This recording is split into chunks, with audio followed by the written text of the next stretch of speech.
All right, so we're live now with our third author live reading of the day. I don't want to take up too much of his time, and I actually had notes in here that says I was starving, but I'm really not that hungry right now. I think it's just all the adrenaline at this point.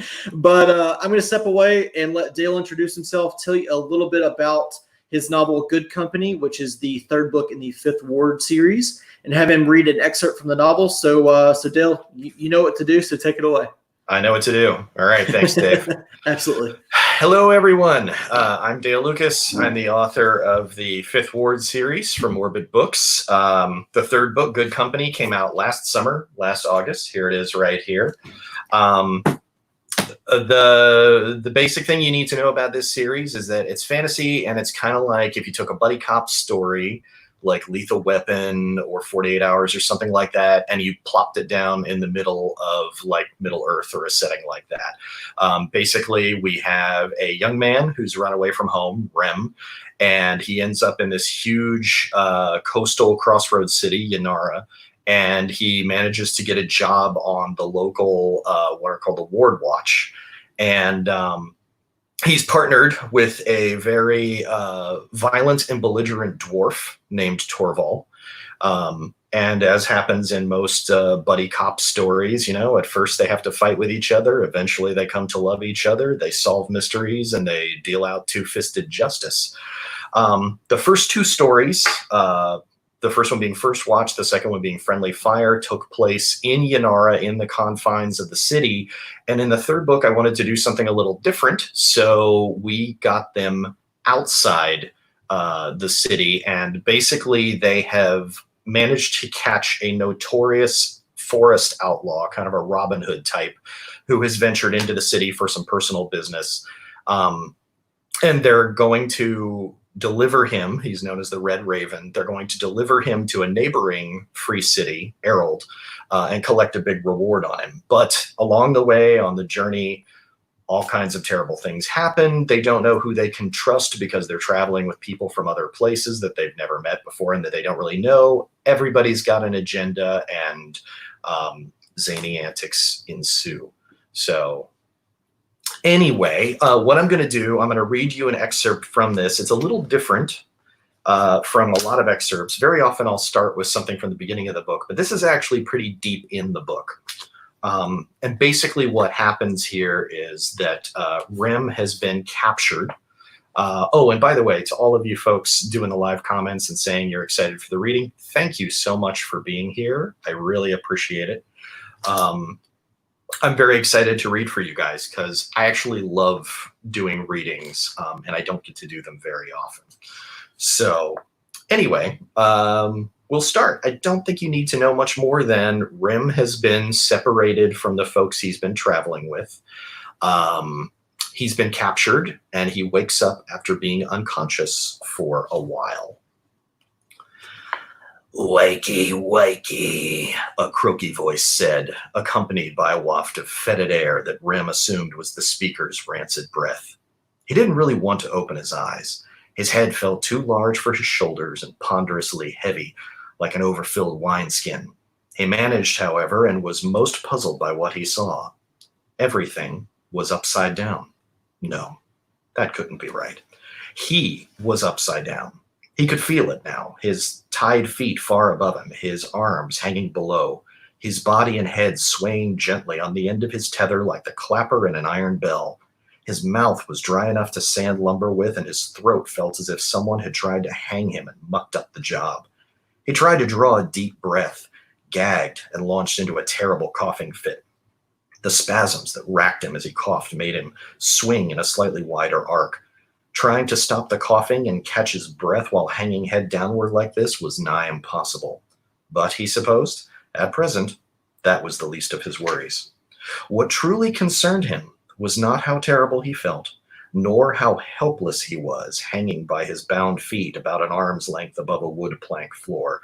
No, what unnerved him, what terrified him really, was the rustic ugliness of his surroundings and the hideous troglodytic visages of the three figures who stood before him. One wore a mask, a human face, Rem realized with dread and astonishment, or rather, pieces of human faces, sewn together into an unholy patchwork. It wasn't orcs after all, Rem thought. This is where that poor fellow's face got off to.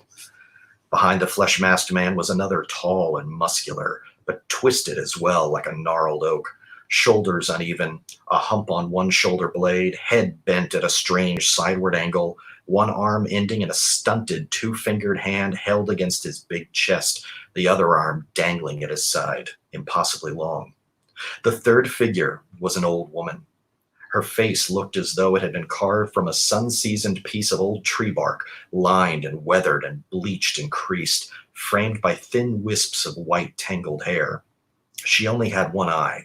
Where another had been was nothing but an empty black well, but that single orb threatened to pop right out of her head, bulging against the failing restraints of her eyelids.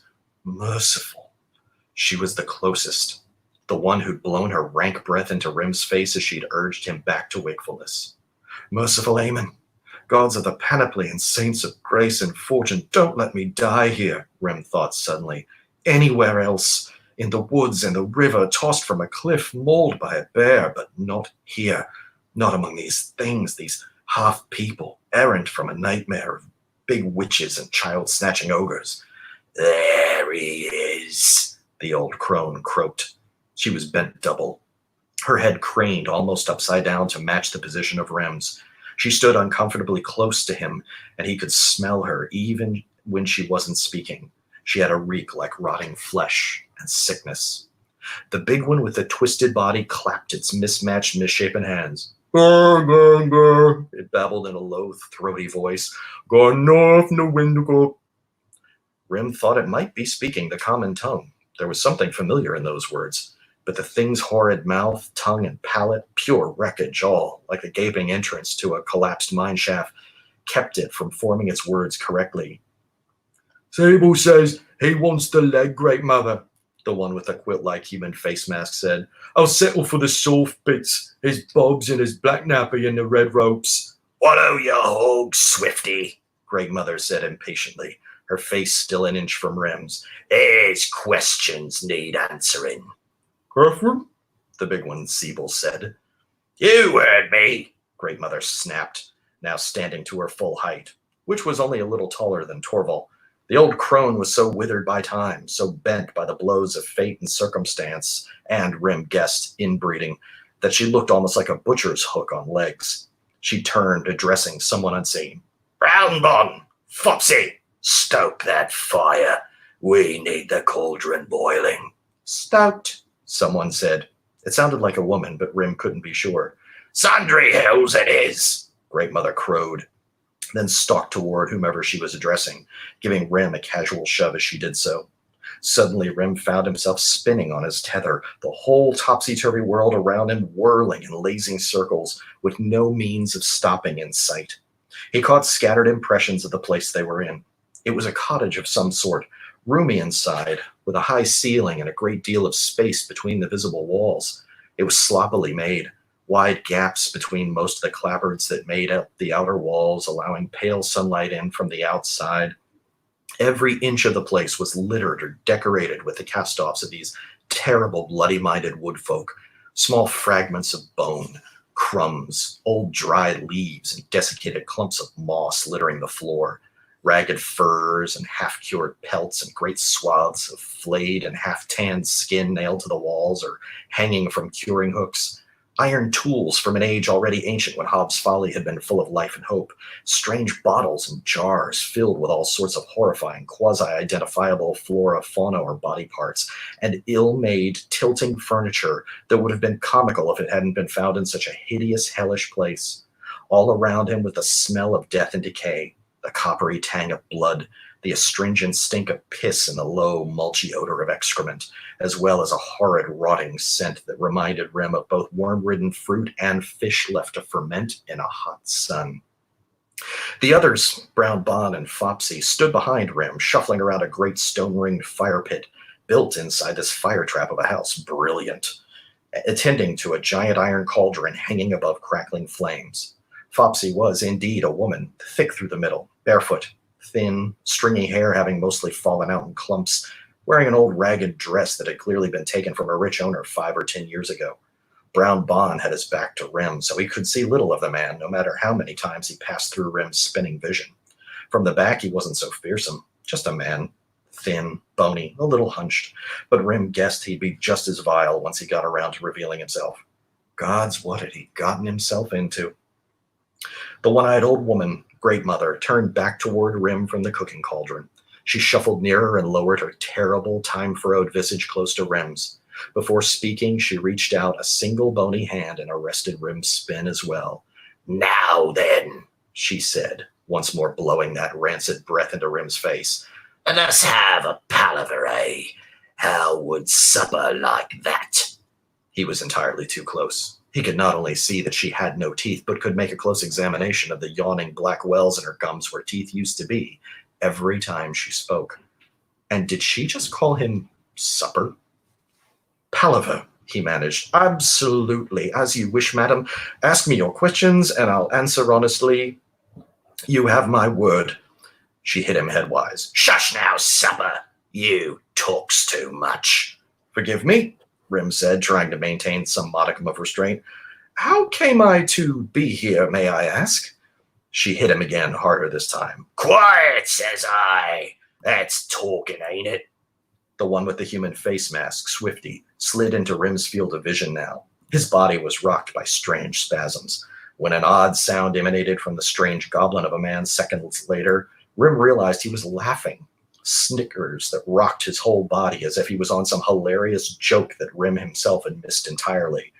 "You stuck the coney," he said, fingers fluttering like an excited child's, even as his heightened deep voice told Rim that he was probably at least 30 or 40 years old. "That was mine, my trick, my trap. Swifty caught you, didn't he? Caught you good." He launched into another laughing fit. Watching that patchwork mask of noses, eye holes, mouths, and ears stretch and contort as he brayed beneath it was going to give Rim nightmares for the rest of his life, if he did get out of this mess alive.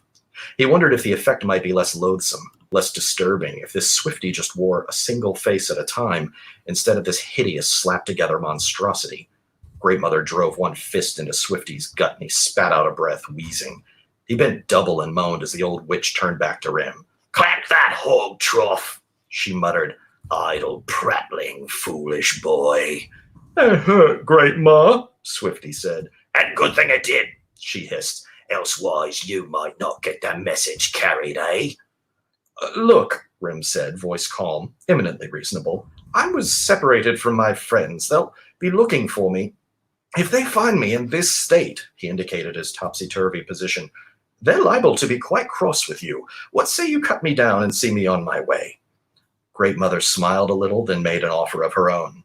"What say we cut your throat like a pig, dress you like a deer, then stew you like a stringy old horse?" Rim weighed those words. She was utterly serious, even pleased by the prospect. Not my first choice," he said.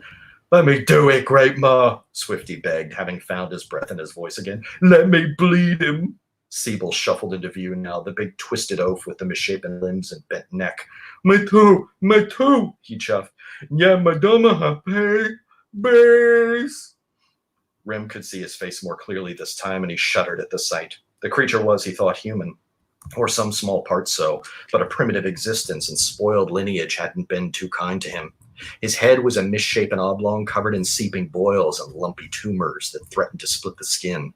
His eyes small and dark and deeply recessed under a sloping brow. His nose a mashed, broken appendage, all but spread across his face like a piece of soft, rotten fruit.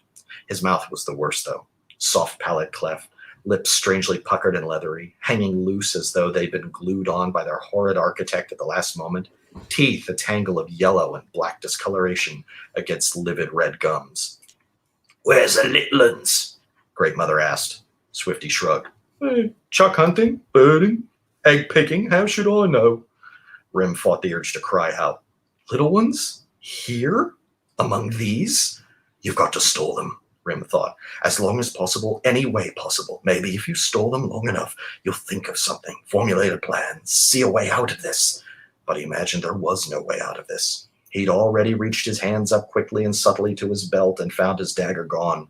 The one in his boot might still be there. It was hard for him to tell at present, but summoning the strength and speed to reach up and grab it before his captors could hurt or kill him, that was a long shot. Grey Mother and Swifty each had a collection of knives shoved naked into the hemp ropes that they both used to bind their tunics around their thin waists.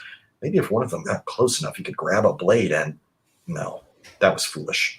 He was hanging upside down. Even if he could snatch a knife and stab whoever stood right in front of him, whatever wound he gave them, even if fatal, would take forever to kill them. They'd have plenty of time to cast him into the dark ahead of them, or any of the others might intervene. Stole anyway, he thought. You've got nothing to lose. Every breath earned is hope. Try to remember that. I'm sorry, Rim said. I've totally forgotten my manners. Might we introduce ourselves? Great Mother, Swifty, and Siebel, all gathered in a tight cluster beside the cauldron and the cook fire, turned to stare at Rem as though he'd just uttered words in Old Herunic.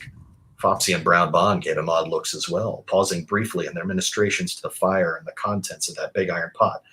My name's Rem, Rem said, placing his hands on his chest to suggest himself. I've come from Yanara, on my way to Errol. Who am I speaking with? Great Mother surprised him then by taking 2 long, swift strides across the littered floor and grabbing his balls with one of her claw-like old hands. The crone squeezed hard, and Rem screamed to wake the dead. Gods, but that hurt. It hurt bad, worse than anything he'd ever experienced. You've got a name, and it's Supper, Supper, Great Mother snarled around her pitted gums. As for who's come claiming you, ain't you knowing nothing about the big wood? Ain't you heard who's the first, last, and best crow feeders hereabouts? I's the Great Mother, oldest and wisest of the Busker clan, and these here are my striplings, my bloody brood. Welcome, Keener, to the family citadel. She gave his scrotum one last hard squeeze, then released it. Rem felt on the verge of vomiting, the pain of her assault and his long period inverted, both threatening at once to overwhelm him. He coughed, sputtered, drew breath like a man who'd been drowning.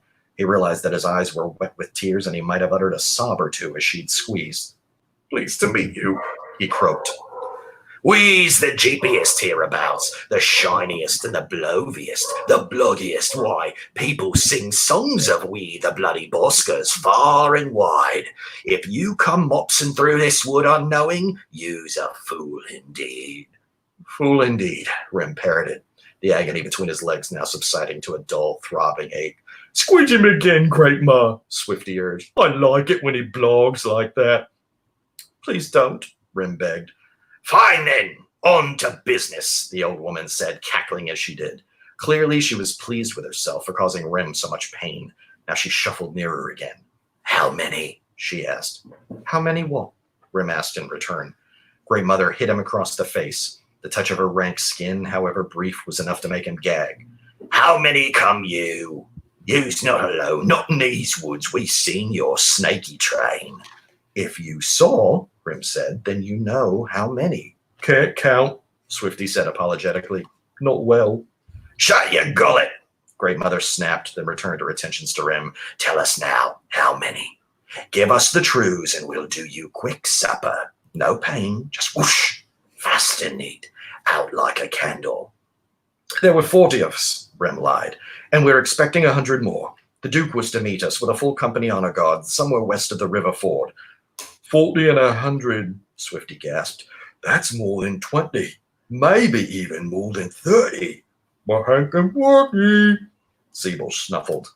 Great Mother wasn't convinced. Rem could see it in the way her single eye narrowed suspiciously, probing into him like the point of a sharp bodkin. Lies, I says. Was it more than a score, most like? Maybe less. Fine, Rem said, thinking of another approach.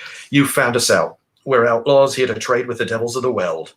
To Rem's surprise, Great Mother suddenly stood upright, at least as close as she could come to it, and screamed in horror. It was a sound of shock and disgust and distress, a woman finding a rat in her larder calling for someone to come kill it. Devils! Bloody devils! Great Mother shouted. Curse them, crush them, mush them, tush them, peel all their skins and crack their bones and let their eyes pop jellified on the fires and feed the ants and snails. He names the devils! Swifty scurried forward and bent to speak to Rem. She hates him, devils, Swifty said as though in confidence. Best not to mention them again. Devil's proud, devil's pretty, devil's pure, devil's true. Ah! I shit on the devils. I blast all the stinking unholy smoke and my bum toward their groves and caves, and I piss venom on their cook fires. Swifty threw Rem another reproving glance. Please, sir, don't mention them again, then withdrew. The fact that Rem had just shared an intimate moment with a man wearing a mask made of human faces, that he'd seen that man's eyes deep within the mask's torn eye holes, and that those eyes, though faint and rheumy, were anything but matter and human, made Rem vaguely ill. But that was neither here nor there. Clearly, Great Mother hated the Red Raven and the Devils of the Wells, saw them as proud, upstart competitors, no doubt. He could most definitely use that to his advantage. And just what was it? The Great Mother demanded, moving nearer now. What was it you blighters bought to trade with these puxy louts? Rem tried to think of something that might interest them. Would they be pleased to hear that it was the Red Raven himself they'd been transporting? Would they be tempted if he mentioned weapons? Would they respond to need if he suggested they'd been trading provisions? What on earth could these backward, twisted people possibly want that would, for a moment anyway, keep them from killing him? He opted for weapons. You heard the booms, yes? Siebel and Swifty both nodded emphatically. Oh, yes. Heard that. Loud they was, like grand thunder. Smelled the smoke when the winds changed too. Was that some wonder worker, some magic man calling the thunder out of the sky and the fire out of the earth? Rem shook his head. It was a weapon. Dwarven blasting powder. They use it underground for making tunnels and caverns of their own. Fool talk, Great Mother spat. Ain't no low folk hereabouts. No, indeed, Rem said, wishing his own familiar dwarf would come barreling through the door of this mean little den about now. But the men in the armor, the strong men, the shiny men, they bought the blasting powder to use as a weapon against the Red Raven and the Devils of the Weld. Against? Great Mother asked thoughtfully. I thought you said trade. It was a trap in truth, Rem said, knowing there was at least some veracity in that statement. We came saying we trade with the Raven and his devils, but we sought to eradicate them. Swifty tried on that word. Eradicate. Stamp 'em, break 'em, burn 'em to ash, Great Mother shouted at him. That's what eradicate means. Now pinch your top cutter, I'll pinch it for you. Swifty closed his mouth. Despite his fearsome mask and his strong frame, he looked like a scolded little boy. Great Mother was indeed intrigued now. So you says these blasties was meant to fire that Raven and the Devils, and Swifty here says he hears 'em. Ain't none left. Indeed, Rem lied. Many. You've only to waylay my companions and steal them for yourself. I'd say neither the Raven nor his devils nor any of the other pretenders in these woods would cross you after that. You'd have something none of them would have. That sounds lovely, Great Ma, Swifty said. Let's do it. Siebel and I can go. Siebel said, clapping his misshapen hands. Body birds. In the distance, Rem heard a hoarse barking that launched into a fierce, whining howl. He wondered what kind of beast could make such a noise. Too wild to be a dog. Too high-pitched to be a wolf. Then he remembered they were in coyote country. That's Cobby, south side, Swifty said. What do you know? Great Mother hissed. All those beasties sound the same. Not true, Great Ma, Swifty countered. I can tell. Each one's got his own bark, his own laugh, his own howl. We should cook 'em, Brown Bond muttered. We can't and you won't, Swifty shouted, looking suddenly agitated by Brown Bond's suggestion.